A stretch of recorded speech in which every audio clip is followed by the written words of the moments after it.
Well, good morning, Northview. How you doing this morning?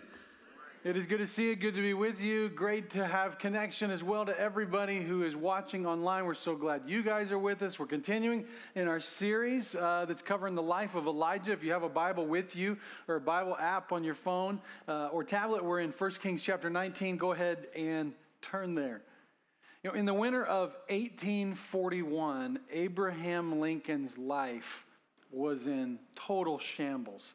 This is hard to believe because 20 years later he would go on to become president of the United States. But in the winter of 1841, everything was falling apart for him. His political career was totally stalled. He felt committed to a woman who he did not love, Mary Todd, and his best friend was just getting ready, or he believed was getting ready to move to Kentucky to go marry the woman he did love. And so everything was falling apart. And many who were around him were witnessing this state of despair that he was in and would consider him suicidal. He wrote to his law colleague in Washington, D.C. that winter these words in 1841, "I am now the most miserable man living. If what I feel were equally distributed to the whole human family, there would be not one cheerful face on the earth. Whether I shall ever be better, I cannot tell. I awfully forebode I shall not. To remain as I am is impossible. I must die to be better, it appears to me." Charles Spurgeon is often considered the prince of preachers, one of the most influential preachers that's ever walked the face of the earth. Some would call him the greatest, most influential preacher since the Apostle Paul. And despite his incredible ministry, he suffered from depression so severe that he would go sometimes 2-3 months completely out of pocket.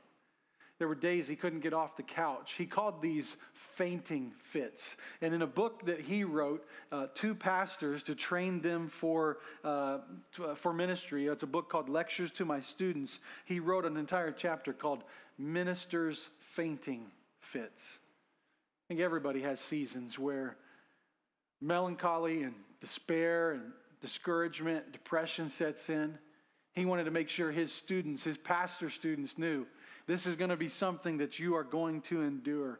In the Bible, Moses, in a season where the demands of ministry and the difficulties of managing and dealing with people peaked and got to a point that he could no longer handle it, cried out to God in Numbers 11 with these words. He said, "The burden is too heavy, God. Go ahead and kill me. just take me out. I can't. I'm done." Paul in 2 Corinthians chapter 1 talked about how his ministry in Asia was so tough that he was burdened excessively beyond his strength and that he despaired even living. In our text today, we're going to find Elijah in a very similar spot. We're going to find him coming to God in a place of absolute, total depression and discouragement, broken down, asking God to just take him. Just take me out of here. Just kill me now. Kill me now. How do you get there? How did Elijah get there? We've been looking at his life for the last several weeks. In the last few weeks, what we've been seeing in his ministry and his life is quite incredible. It almost seems incompatible with someone so suddenly entering into a state of depression that they would be asking God to kill him and just get rid of him now. I mean, just a couple weeks ago as we were studying, he had a connection with God that was so close and so powerful. He was so closely aligned with God's will that he prayed that it would not rain, and it did not rain. I mean, it just shut down. No rain. Nothing happening for 3 entire years. Created hardship across the whole land. And in the midst of that hardship, we saw because of his connection to God, because of that intimacy that he had with God, because of the promise of God. Well, God took care of him through the whole thing, right? He fed him daily by ravens, bringing him food. He had access to a water source that seemingly no one else seemed to know about. And when it dried up, he led him to a widow and a son. And he provided day after day after day after day with just a very small amount. Miraculously, a little bit of oil, a little bit of flour just kept producing enough food for the 3 of them to eat. Then the boy dies, and that's terrible, and it's sudden, and the mom is upset, as you could understand. But Elijah prays that the boy would be raised back to life, and God hears his prayer, and the boy lives. And then just last week we saw that, Elijah went onto the Mount Carmel. He goes head to head with Ahab and with the false gods of the day, and he prays to God, calls down fire from heaven. God hears him, he answers him, and he consumes this sacrifice that's on the mountain. And then he prayed after that for rain. Hadn't rained in 3 years. And he said, God, will you bring the rain? And God brings the rain. This guy is walking in lockstep with God, and he is seeing God move in ways that most of us could only dream of seeing one of these experiences in our lifetimes. And he's seeing one after another after another. He would appear to be a spiritual giant on the level of few we've ever seen before. And yet the very next chapter, after he prays for rain, after he's seen God move, not once, not twice, not three, 5 significant times, we see him running for his life in the most despairing and depressing state that a human could possibly be. How did he get there? And not just how did he get there, but maybe how did he get out? One of the things I love about the Bible is that it's not just the story of what was, but it's also the story of what could be. And specifically on this topic of depression and discouragement, I think Elijah's story has so many principles that can connect to life today for all of us who have ever found ourselves in a place of discouragement or depression. Both the path in and the path out. How did we get there? How do we find our way out? His story is told in 1 Kings chapter 19, beginning in verse 1. It says, Now Ahab told Jezebel everything that Elijah had done. He's talking about the fire on Mount Carmel and consuming the sacrifice, and how all those prophets of Baal were killed. How he had killed all the prophets with the sword. Verse 2, So Jezebel sent a messenger to Elijah to say, May the gods deal with me, be it ever so severely, if by this time tomorrow I don't make your life like one of them. And Elijah was afraid and ran for his life. And when he came to Beersheba in Judah, he left his servant there while he himself went a day's journey into the wilderness. He came to a broom bush, sat down under it, and prayed that he might die. I've had enough, Lord. Take my life. I'm no better than my ancestors. He lay down under the bush and fell asleep. And all at once an angel touched him and said, Get up and eat. And he looked around, and there by his head was some bread baked over hot coals and a jar of water. He ate and drank and then lay down again. The angel of the Lord came back a second time and touched him and said, Get up and eat, for the journey is too much for you. So he got up and ate and drank, and strengthened by that food, he traveled 40 days and 40 nights until he reached Horeb, the mountain of God. There he went into a cave, and he spent the night. And the word of the Lord came to him. What are you doing here, Elijah? He replied, I've been very zealous for the Lord Almighty. Israelites have rejected your covenant. They've torn down your altars, and they've put your prophets to death with the sword. I am the only one left, and now they're trying to kill me too. Sometimes the trip from the mountaintop to the valley is a quick one.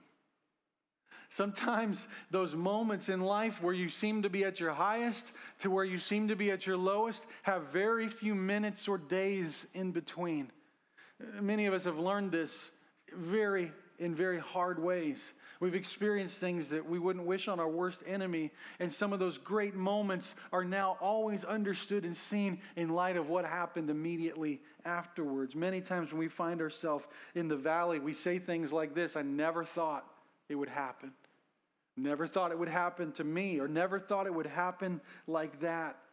And when you find yourself there, whether suddenly or seasonally or gradually moving lower and lower and lower into discouragement and depression, maybe even feeling like these are just chronic realities that are around you all the time, we ask these questions and we begin to wonder, is there any hope? Or like Elijah, do we just say, just take me out of my misery?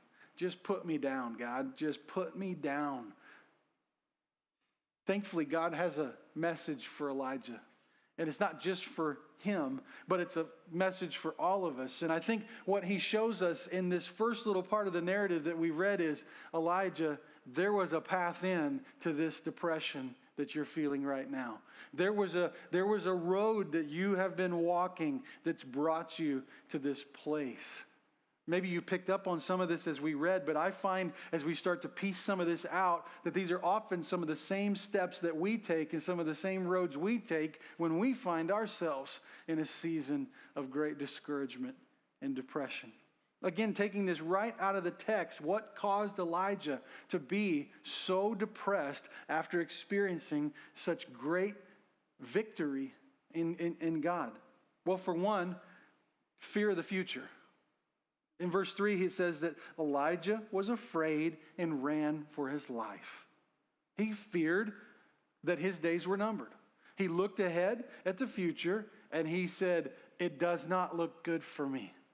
Jezebel wants to kill me like we took out all the prophets of Baal.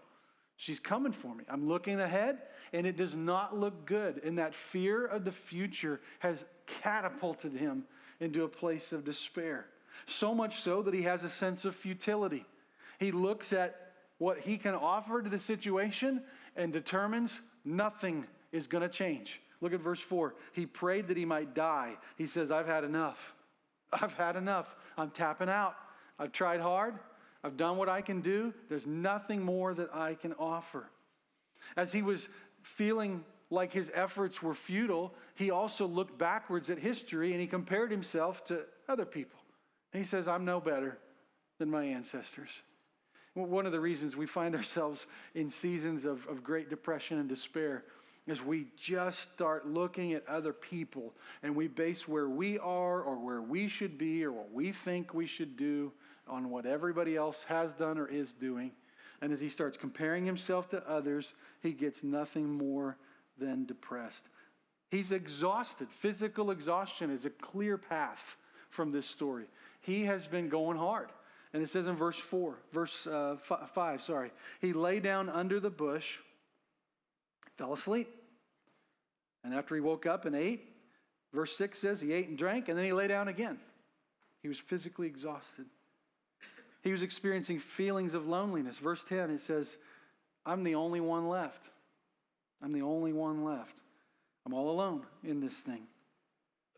He's exaggerating the negative to say that, because we know later in the story that that's really actually not true. But one of the things that happens in these seasons of discouragement and depression is we look at what is bad and we just blow it up even more than what it actually is. Verse 10, I'm the only one left. They're trying to kill me too. And he blames himself. You almost can see that there's this blaming that's happening. Like, I did what I was supposed to do, but it didn't work. I was zealous. I thought I could turn their hearts. You sent me here to turn their hearts, but in fact, I wasn't successful, and it's my fault. You can see as you hear him talking with God that there was a path in to this moment and season of discouragement and depression. And it's almost like with each step, the fog gets denser and denser. You know, when I was a pastor in Washington, my office view was a view out the window. Our church was kind of in a valley, and you could look out into the kind of a mountain area. Just absolutely gorgeous, gorgeous. But many, many days, especially in the morning, that area would be completely sucked in. That beautiful view would be completely obscured by fog. And there were times where the fog was so thick right where we were in this it was almost like in a wetland type area that our church was set in. You'd drive in and you might only see the very top corners of the building. And the lower parts of the building wouldn't even be visible until you came down a little bit lower and got really, really close. But when that fog would melt, there would be this spectacular view. But many, many days, when you looked out that window, all you saw was gray. That's what depression is like. It's like a fog that sets in, discouragement sets in and just obscures everything. And there's good things out there. There's something else that's there, but I can't see it. I don't get to experience it. That's where Elijah was in this moment. And I say that as a reminder that even though in many ways we see him as such a spiritual giant, scriptures point out very clearly in James, Elijah was just like us. He was a human being just like us.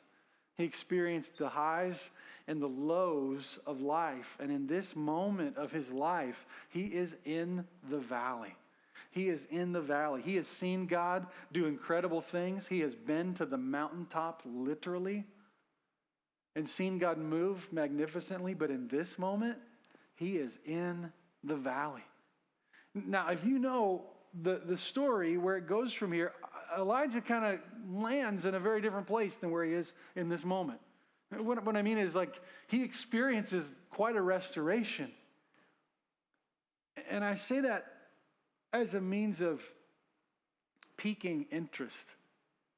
Because if you find yourself in a fog, if you have someone you love who's in a fog, if you feel prone to living life in these fogs of depression, Elijah's story and his path to restoration, his path out in this moment to seeing what God had for him, is a really powerful one that is just packed with principles that you and I can bring into our lives today when we find ourselves in those same seasons.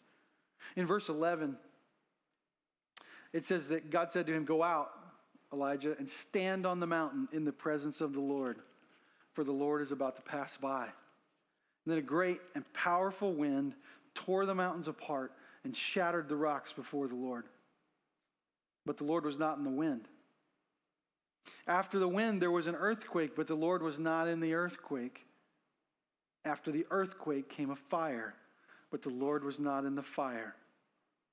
After the fire came a gentle whisper. When Elijah heard it, he pulled his cloak over his face. He went out and stood at the mouth of the cave. And then a voice said to him, "What are you doing here, Elijah?" And he replied, "I've been very zealous for the Lord God Almighty. But the Israelites have rejected your covenant. They've torn down your altars, and they've put your prophets to death by the sword. I'm the only one left, and now they're trying to kill me too." And the Lord said to him, "Go back the way you came and go to the desert of Damascus. And when you get there, anoint Hazael king over Aram. And also anoint Jehu son of Nimshi king over Israel. And anoint Elisha son of Shaphat from Abel Maholah to succeed you as prophet. Jehu will put to death any who escaped the sword of Hazael. And Elisha will put to death any who escaped the sword of Jehu. Yet I reserve 7,000 in Israel, all whose knees have not bowed down to Baal and whose mouths have not kissed him." This story and the second part of it really help to almost reveal the steps out for Elijah. How he was able to kind of move through this experience of deep, deep depression and into a place of more vibrant life. His life story and this example provides principles for you and I to be able to grab a hold of, where you could almost even imagine if he was sitting across from you after doing what he did and experiencing what he experienced, if he was at coffee with you, if he was at lunch with you, these would be the pieces of advice straight from this story that he would connect to your life. I think for one, he would say to all of us, if we find ourselves in that place of depression, number one, get your physical needs in order. Get your physical needs in order. Elijah forgot he was human. He just forgot that he's flesh and blood, and that he had run out of fuel, and that he'd been going so hard for so long that eventually his body just broke. It just broke. It just stopped. It just shut down. You know, I have a four-wheeler at home. And on that four-wheeler, when it comes to the gas tank, there is like a standard inlet and a reserve inlet that you can turn the gas tank to. And you just manually turn it. And it basically has to do with where the gas is pulling from on the tank.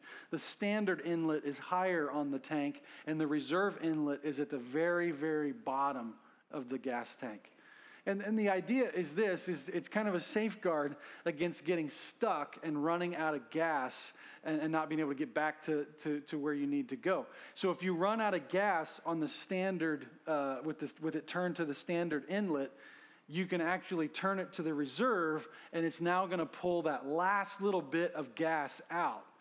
So if you're driving it as a regular practice, you always want to have it on the standard inlet. That reserve is only like for emergency purposes. It's not a reserve tank. It's the same tank. It just has to do with where it's pulling it from.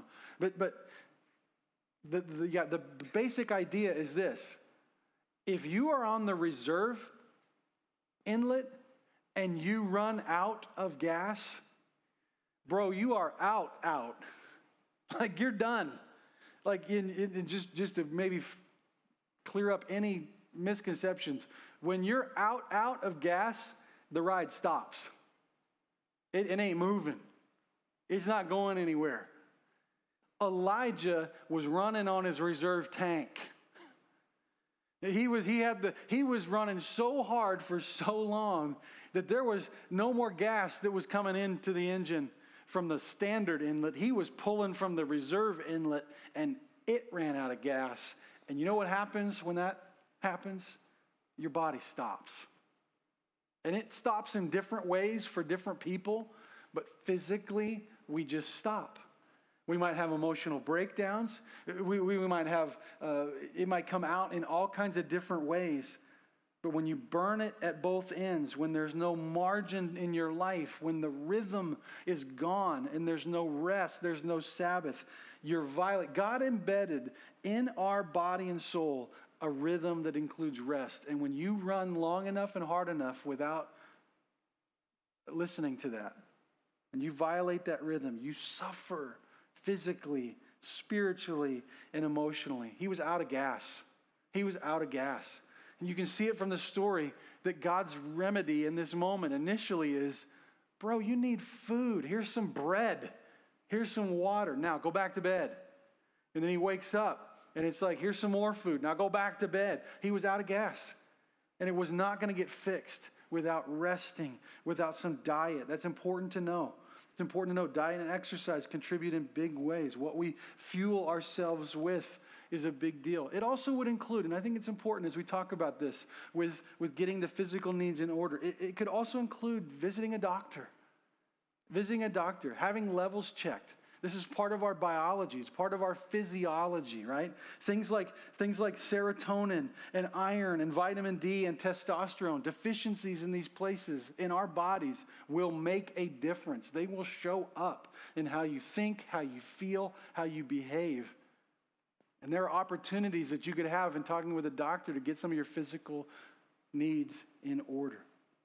Let me say this too, taking antidepressants is not anti-faith. It could be absolutely part of the conversation that would be helpful with a doctor. You get the physical things in order. God made us flesh and blood. And we don't like to embrace that sometimes, but it is real. And when we press the limits of our physical abilities, something breaks. Elijah broke. And God began to tell him, get your physical needs in order, bud. I've got some things for you, but we got to get you as a human being back on the right track. Here's another advice piece from Elijah's experience. Surrender your emotions to God. Surrender your emotions to God. Elijah poured them out. You cannot surrender them more than by saying, God, just kill me now. Just kill me now. There's no varnish on that prayer. That is unfiltered, raw emotion. Just get me out of here. I'm done. He surrendered them to God. I'm not holding anything back. Some of the most powerful prayers that you can pray are the ones when you aren't worried about, am I praying right? Am I saying it right? Am I verbalizing it right? And you're just dumping it on God. Elijah surrendered his emotions to God by dumping them, but also here's something that's important. Part of surrendering for Elijah was, I'm not going to let my emotions be my master. Listen, emotions are real. They're part of how God has made us. He's made us emotional beings. But God's design for our emotions is that they are the dashboard lights and not the steering wheel. As dashboard lights, they give us indicators. They tell us when we get angry, when we get tired, when we get numb. There's a light that's flashing, and it's telling us there's something that needs to be addressed. When we turn emotions into the steering wheel, life and emotional connections, we start to go places that are not helpful for us or for the people that are around us. And Elijah had to learn to let go of what he was feeling as the ultimate reality. That's hard to do because you feel what you feel. But what you feel may not always be true. It may not always point to the true realities of God. Whether we're angry or melancholy or moody or numb, it means trusting that there are times when my emotions don't compute with the truth. But I'm going to surrender that my emotions and my feelings are not going to be my God. Your truth is going to be my God. How do you find your truth? This is what Elijah did. This is another piece that's key. He took intentional steps to stand in God's presence. He didn't just keep going on with the busyness of life. I mean, he got away in a cave and just stopped. Sometimes retreating. Taking some time. We commit time and resource to so many things. And often our life is a mess because we commit so much time and resource to so many things. And the remedy for it is to commit some time and resource to some time with God intentionally. And by sitting and listening for God. Listen, if you're exhausted, it may be time to retreat. There's times when you're retreating where God says, get up, and listen. He was listening for God's voice. We might equate that to listening to his word. He's speaking to us. He's talking to us. So whether it's a day of retreat, whether it's an hour of retreat, whether it's 15 minutes that you carve out of every day to block out all the noise and to hear from God and to intentionally say, God, talk to me, speak to me. Time in God's presence is going to give you his timeless perspective. That's what Elijah needed to hear in this moment. His emotions were telling him, it's over. Just get me out of here, God. And God was reminding Elijah, no, dude, I got all kinds of people like you. You just don't know who they are. You don't know where this story's going. Just hold on. And I think what he was doing in that moment is giving Elijah the courage to take another step. To take another step. When you're in the fog, sometimes you don't see the road and you don't see the path, and taking steps seems pointless because this road doesn't go anywhere. Take another step. Take another step. It's not a magic pill. It's not a snap your fingers, and that's one of the biggest frustrations with depression. It's a path. There's a journey. God has your back. Spend time intentionally trying to position yourself to hear from him, to listen for him, and to stop all the other things that are going on. Notice also that God, at the end of that story, had a plan and a mission for Elijah. It's a great piece of practical advice. You find yourself in a season of discouragement. And the advice would be this: go serve somebody. Go serve somebody. Get out of the misery and go put a smile on somebody's face. Carl Menninger was instrumental in founding he was one of the kind of fathers of systems theory research and has done a lot as it relates to psychiatry. He was once asked, in 1946, he founded the Menninger School of Psychiatry. It was connected in Kansas, University of Kansas. Dr. Menninger was once asked by a reporter, suppose you find yourself heading towards a nervous breakdown, what should you do? And I think most of us would expect him to say, well, go see a psychiatrist, get an appointment scheduled soon, because you're at this point where you need some help. But that's not what he said. His reply was, go straight to the front door, turn the knob, cross the tracks, and find somebody who needs you. Find somewhere to serve. Find something to get you out of the misery and allow you to do something missionally. For Elijah, he was reminded, bro, you have a mission. You've got some kings to go anoint. Get up and get on with that. You've got a ministry protege that you've never met yet. His name is Elisha. He's just about to come into your life. Go mentor him. Go train him. Go pour out into him everything that you have learned. Go serve somebody. I say this as one of the most practical, I want it for you, not from you, for you type things that I can say. In 20-some years of ministry, I've seen this pattern repeated over and over and over by people when they go through hard times. They go through a hard time, something happens, it's discouraging, maybe even depressing, and so they go, I got to withdraw from all the activities, specifically all the ministry opportunities that I was doing. This is not a commercial. This is not a commercial.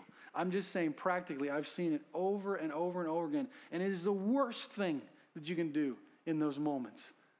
Because that ministry may be the actual means of sanity in an otherwise upside down season of your life. Everything in life could be thrown at you and be upside down, but you could on a Sunday put a smile on a toddler's face serving in a class. You could hold a door and make someone feel welcome on their first day. You could make a cup of coffee with the love of Jesus and put it in somebody's hand and allow them to know they are glad you're here. And you start laying all that stuff down and saying, let's remove it all from my schedule because I'm going through a hard time. And all you're doing is giving more opportunity to have the enemy get in your head, tell you lies, and try to convince you. You don't need more idle time. You need to get on mission. You need to be serving. You need to be connecting. And it doesn't have to be in the church. It can be in the schools. It could be in the community. It doesn't even have to be formal. It could be your neighbor. Just to wake up and say, today, I'm not going to live in this fog. I'm going to go serve somebody. Might be one of the most healthy things you do. And by serving them, you help you. You help you. Lastly, grab this. If you feel yourself in a season of discouragement and despair, don't forget to team up. Team up. Elijah was introduced after this breaking point to Elisha, a partner in ministry. Someone who could walk with him. Someone who could work with him. Someone who he could share in the ups and downs of life and ministry with. It was a game changer for Elijah. It's a game changer for all of us. You know, this week I was talking to a ministry buddy of mine, pastor friend. His name's Jim. And he had, a couple months ago, done a trip to India, 3 weeks. And he was sharing all the details from his ministry trip to India. And it was awesome. But kind of an unsolicited comment that came out from him as we were sharing lunch. He said, you know, I went by myself on that trip and I will never do that again. I will never do that again. I was like, really? Really? Why? Was it discouraging? He said it was just lonely. 3 weeks in a foreign country. And he had ministry story after ministry story. They were like Elijah stories. I mean, people responding to God in incredible ways. But he said, you know, at the end of every night, I didn't have anybody to talk to. Separated by all kinds of time zones. It wasn't like he could connect with his wife very well. Technology was probably difficult to do. He didn't have somebody to laugh with. He didn't have somebody to debrief with day after day after day. He said, if I do it again, I'm not going alone. I'm bringing somebody with me. Listen, I think we got to remember this, that Jesus, the Son of God, was born into a family. And when he started his ministry, what was the first thing he did? He recruited a team. Because he knew better than any of us that this life can be hard. It can be challenging. It can be discouraging. And there are seasons where all we see is fog and all we feel is despair. And it's in those moments that we need a family and we need a team to be with us and to be around us, to walk through life together with us, to help us see that we're not alone. There's 7,000 like us. We're ready to put our arms around you and walk with you and stand strong with you. And even in a world and in a culture that doesn't think like we think, feel like we feel, or believe what we believe, you are not alone. And part of that community and togetherness is part of how we feel the presence of God in our life. It was for Elijah. He didn't walk alone after this. He stayed in community. When we're by ourselves, we're sitting ducks sometimes. Or if you can imagine a single briquette off by itself cools off pretty quick. But you put him on the pile, and he'll stay hot for a long time. Don't walk alone. Team up. For most of us, what this means is we've got to come to a place of surrender. All of this comes down to surrender. Elijah had to learn to surrender to God in the hardest day of his life. It's no different with us all these years later. Life with God is about surrender. It's about laying down all the preconceived ideas about what we think life's supposed to be like. It's about laying down the determination that we're going to live life in our own strength and our own power. When you come to faith in Jesus Christ, you die to all of that. All of it is dead. None of it counts for anything. You die to the past. And you allow him to forgive you for all the mistakes that have happened. You cry out to say, save me. And he does. He reaches down and saves you. But you also surrender the future to him. And you say, whatever becomes of it, I'm okay because you are with me. So I want to invite you in this time, if you've never responded to Jesus personally, to say, I want you to be my Lord and Savior, this is the time to do it. This is the day to do it. What are you waiting for? I'll be standing in the back, and I would love to meet with you, pray with you, talk with you, help you take that step. You can respond via the QR code on the screen if you'd like to start the journey that way. Take that next step. Maybe you've taken that step, but you're struggling right now. You're going through a season of discouragement. Surrender. Surrender your emotions to God. Surrender. Control. And remember that in it all, God will never leave you or forsake you. When Elijah thought God was nowhere to be found and despair was all he could experience, where was God? Right there. And in a still small voice, he drew near to Elijah and gave him an experience that changed his entire life. I believe God has one of those for someone here today. May you step into that as you take your step towards faith in God. Will you stand with me? And will you pray with me? Heavenly Father, God, we give you thanks for meeting us in our moments of melancholy and depression, struggle, and being willing in those moments to walk with us in all of our frailty. But God, even more than that, I'm grateful that you don't want to leave us there, but that you do what only you can do to bring us hope and help and healing. You do it by giving us glimpses of who you are. You bring us into a fuller understanding of who you are through these experiences that we have with you. May we today have one of those fresh experiences. We need you, God, and we invite you to move in our hearts. It's in your name that we pray. Amen.